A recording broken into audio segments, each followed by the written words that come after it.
Hello and welcome to another installment of Comparative Reasoning. I'm your host, Cedric Kennedy, and with me is the illustrious author, Sidra Owens. And you know what, man?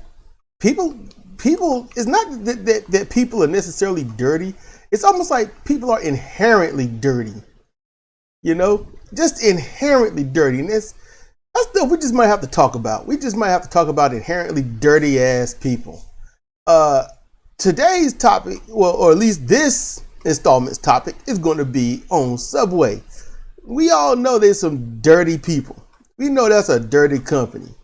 That might employ some good people, or mostly good people, but they got to pay bills, they got to eat and stuff. And I've never heard of anyone working at Subway, saying that they like eating at Subway. I've never heard of that.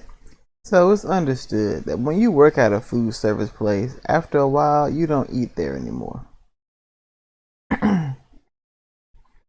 And when I first started the job that I am at now, it was across the street from a Subway. So it was like, oh, that's cool. But after a while, and a short while, mind you, it was kind of like, if it wasn't for the bread, you really wouldn't taste the difference in the sandwiches. Yeah, So I stopped going to Subway. And a lot of folks who work with me stopped going too. Maybe they went on occasion, when you're hungry as hell and it's like, okay. But I was always selective in what I got. I always got the same thing. Usually either steak and cheese or the Italian. So hopefully the story doesn't come out one day. It says it wasn't real meat. But here's what we're talking about today. The article is from the New York Post, and the headline says, "Lab tests reportedly find no identifiable tuna DNA in Subway sandwich again." Note that word, again. That's the operative word, again. So I'm gonna break this down just a little bit for you. So if you're eating chicken and they test your chicken and there's no chicken DNA, then you're not eating chicken. So this is tuna, and this tuna was taken from 3 different Subway locations in Los Angeles and sent to a food testing lab, and they did a PCR test, polymerase chain reaction, which amplifies the DNA of whatever they're testing. They use the same thing for testing for COVID, and in doing this, they could not find any identifiable tuna DNA, and actually they weren't able to amplify anything, so they can't even identify what it is DNA wise, almost like it didn't have any DNA in it. And so one of the representatives for Subway, this poor woman, comes out and says, how reliable is DNA testing really? See, that's an omission of guilt. Yeah, if you have to come out and admittance say of guilt, how reliable is something, you're covering up. And the testing company said, it's one of 2 things. Either this tuna is so heavily processed that the DNA in it is unrecognizable, or there is no tuna DNA. And see, look, let me explain something to y'all. Okay, let's just say by chance, all right, I come out with a report and I say Nihilist Nick has been, reported to have sex with purple rubber donkeys on Sunday after 11:59 p.m., yet just slightly before 12 a.m. Monday, so that he can say it didn't happen, but it did. And his only rebuttal is, how credible is Cedric anyway, right? It's like, wait, what? So that's kind of how that is. I'm not saying that certain people female people that used to hang with me are lesbian or not, but you can't really say that they're not. It's an unknown. Oh my goodness. Yeah. So Subway, hey, look, can't find any tuna DNA in our sandwiches. Nothing in there says of the five species of tuna. They can't find no DNA. They can't find any DNA. Someone's like, well, how credible is DNA anyway, man? Yeah. It's like, seriously? So listen. The article says, the fact is, Subway restaurants serve 100% wild-caught cooked tuna, which is mixed with mayonnaise and used in freshly made sandwiches, wraps, and salads that are served to and enjoyed by our guests. Now look at here. People all across the land have been standing in Subway when they run out of stuff, and they bring out like this vacuum sealed bag of whatever it is and dump it into the container to put lettuce or whatever on your sandwich. If they run out of lettuce, they don't run to the local food line, Harris Teeter, and come back with a head of lettuce and chop that shit up. So how fresh is it? How long was that bag sitting wherever it was before it got to Subway? Now, usually they freeze these things and then let them sit out and thaw slowly with holes, and they have holes in the bag. And I've seen restaurants where you get your salad. Not restaurants, no, like pizza places and stuff. Your salad comes out of a kind of a low-range freezer.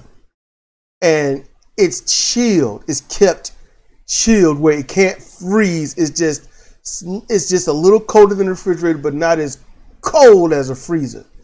And sometimes, every once in a while, if there's too much moisture on the lettuce and whatnot, you'll see that little bit of frost on there. Not much, just enough. And I've seen it. And I'm like, well, that's not exactly a fresh salad. Especially, this was a Pizza Hut. And they sat there on the commercial talking about, fresh made salads and stuff like that. No, I watched them pull it out. It wasn't fresh made. They pulled it out, and it was from another company. It wasn't a Pizza Hut anything. If it might have been a subsidiary of Pizza Hut that just, like Frontier is a subsidiary of Verizon. That kind of thing. So, yeah, how fresh is your salad? It's put it like this. I'm sure they'll find lettuce. I'm sure they'll find the DNA for lettuce. It could be,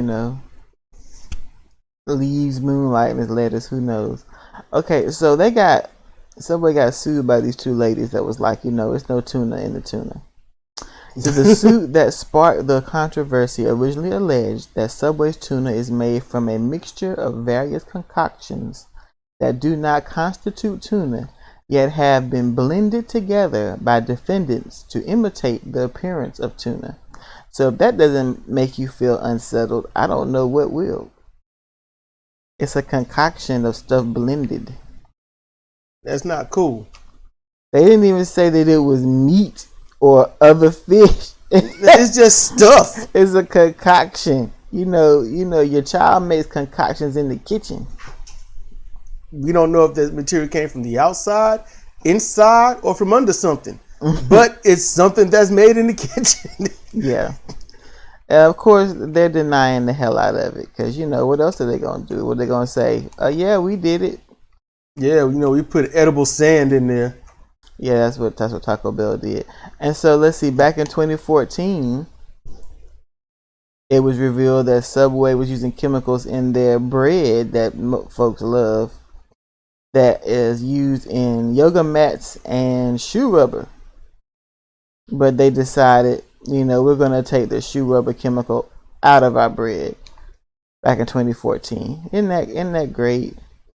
Only 2014 they decided, all right, y'all. So how long were they using it since then? They used it until they got caught. Exactly. And did they really stop? Because you can just say, yeah, we're going to take it out.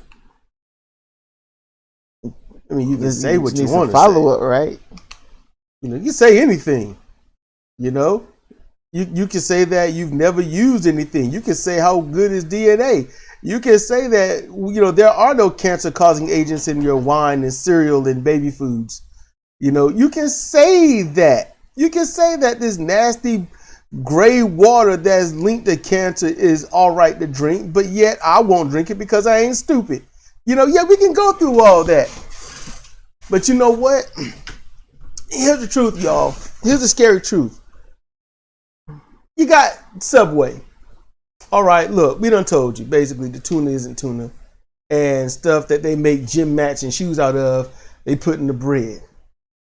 And way more than half of it be like, I don't care. I like my sandwich. I'm going to go get it. They cheap. They good. I can do this. Well, I've been eating it all this time anyway. Fuck changing it. And that's how companies stay abusive and stay abusive in power. Seeing that Subway is the #1 sandwich shop in the United States, it'd be easy to take them down by just legitimately and honestly boycotting. I mean, you find out somebody that don't even work for Subway per se, Jared, is just a child mo or whatever the fuck he was, and you want to boycott Subway. You don't boycott him. Really? You boycott Subway. You find out Subway is feeding you unknown materials, and you're like, so what? Oh well, whatever. YOLO, motherfucker. That's just terrible thinking by humans. And this is why, and I know you hate me saying it, that's why I say people are stupid. We literally keep those that hurt us in power to hurt us and get mad that they hurting us. And then say, will you please stop hurting us? It's like, you had that chance, but you decided to let us stay in power. So, here we are giving you stuff that you can't or anyone can identify. Because, when we had the tuna, I had the tuna, before. And Sidra and I were equal, like, ain't much of a taste. You could taste the mayo they put in it, but you can't taste the tuna. And tuna has a taste. It has a very strong taste. In all honesty, tuna is too damn big of a fish to be costing as much as it is and as little as you get it. Just to be honest with you. Tuna is massive. I'm saying. We used to get the 3 sub deal for $9.98 way back in the day. Way back in the day. And we would get 2 steak and cheese, split one, because she'd want one. And I get my favorite, which was the seafood and crab, which didn't have either in it. And I get the Italian BMT. It was a little spicy. And the seafood and crab sub, you could easily remake at home. All right? Just get some imitation crab meat. If you're allergic to lobster, you're going to have to really search. And imitation crab meat does not have any crab in it. So if you're allergic to crab, you don't have to worry about it. You're good. Yeah, you might have 2% crab in each one, but mainly they're just thin fish rolls with a red coloring on it. I recommend you find one that has 0 crab and 0 lobster because you don't want to be that person. Yep. You don't want to find out the hard way. You don't want to be that person. So, yeah, we understand this stuff, and our downfall when it comes to enjoying Subway was not the food, but it was first the pricing going up. Yeah, cause see, like around here, I don't know if this was nationwide, but you could get at a certain time you could get 3 subs for like $9 or $10, and then that ended when the $5 footlongs came out. Everybody's like, "Oh, $5 footlongs." We were getting 3 footlongs for $9. What? This is not a better deal. No, it's not. 3 for $15 opposed to 3 for you're paying more. It was not a good deal, and we got a couple of them, but it's just once you've had one Subway sandwich, you really had them all. Yep. And it sucks when your steak and cheese is almost on par with just a BLT. Mm-hmm. That shouldn't happen. At the same time, now that you got the prices going up, and then they opened up a new Subway by where we used to live, then what happened? Oh my goodness. The people there started giving you the stank eye. That mess was aggravating. You go to a place and you order and they looking at you like you did them wrong. Mm-hmm. What in the world? Some steak ass people. The last thing that I would do, going to the subway where at the building where I worked was I would go there and get a veggie sub and put my own meat on it. So if I would cook some meat here at home, I would, take the meat to work with me and then go get me a 6-inch sub and get a veggie sub because one, they're cheaper, with cheese and everything. And then I just put my pork loin on it or some sort of beef that I made on it, and it would be slamming. The pork loin especially was good. Then you could taste something because, it was home meat. And that, and here's the thing, you paying for convenience. You're paying for the advertisement. And so when they can't deliver on either, there's an issue. There is a severe issue.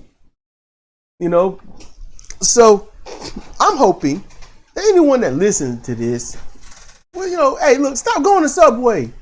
I'll tell you straight up, just right now, stop going to Subway. Is it a call to action or anything? Hey, look, you want to put somebody in check. You don't just give them a tongue lashing like back in the day. No. You let them know, look, man, we ain't hanging. Why ain't we hanging? Because you filed. And then they're like, what did I do? And you explain what they did.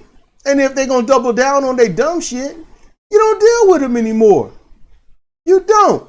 And they'll apologize. They'll just put the blame on someone else. They'll say, I done got rid of the people that was causing me problems. Can't we just hang again? But as soon as you start hanging with them again, that all that stuff they said was a damn lie.